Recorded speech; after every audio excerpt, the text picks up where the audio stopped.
un jardinier pas très ordinaire. Il chante toute la journée en grimpant la terre. Je m'appelle Sylvie Faye, j'ai fondé l'association Multicolors il y a 13 ans pour créer des jardins, des refuges urbains, c'est-à-dire des jardins qui permettent à des enfants, des adultes aussi, de recréer un lien avec la nature dans la ville.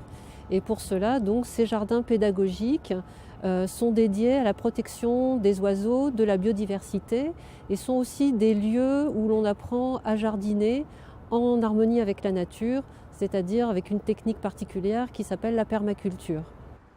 Ces jardins comme celui-ci où on se trouve aujourd'hui, c'est le refuge urbain Piton. Piton, c'est le nom de cette cité, donc qui est une des plus grosses cités du 20e arrondissement et qui est aussi une cité où la population est en grande fragilité socialement, économiquement, culturellement. L'éducation à l'environnement, c'est permettre à des enfants qui ont rarement l'occasion de sortir de leur quartier, de recréer un lien avec la nature, de recréer un lien avec le vivant, d'apprendre qu'est-ce que c'est qu'un être sensible.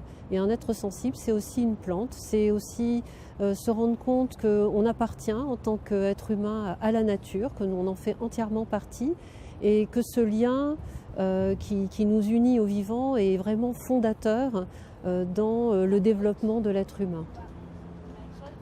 Les techniques biologiques de jardinage, étant respectueuses de l'environnement, elles permettent aussi aux enfants, mais pas seulement, aussi aux adultes, l'observation du vivant. Donc, comme exemple concret, on pourrait dire qu'à un moment, on a mis nos carrés de plantation, on les a surélevés en lasagne, donc avec des couches de déchets verts, de broyat, de terre, de compost. Et à l'occasion de cet épandage de compost, ça a été la possibilité pour les enfants d'observer toute la microfaune qui va se développer dans le compost.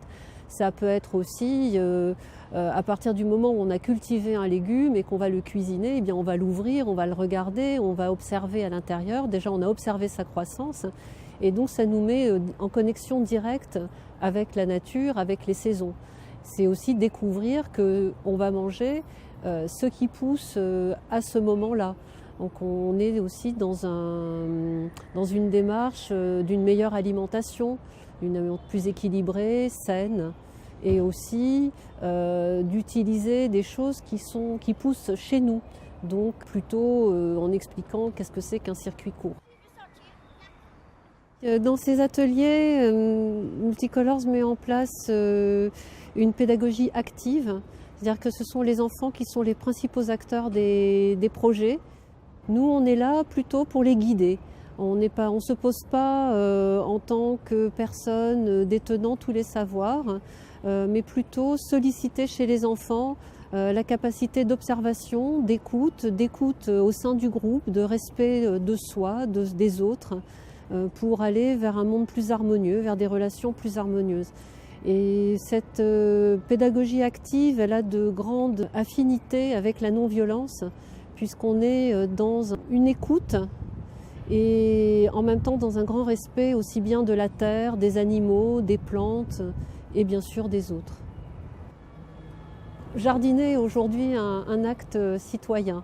C'est ce qui nous permet d'agir sur notre environnement. Et c'est d'autant plus important pour ces populations qui vont voter plus tard, des enfants qui vont, j'espère, être vraiment intégrés à notre société, qui seront donc décisionnaires. Donc dès l'enfance, agir sur son environnement, apporter de la beauté, enrichir la biodiversité, protéger la nature en ville, c'est un acte politique et un acte citoyen.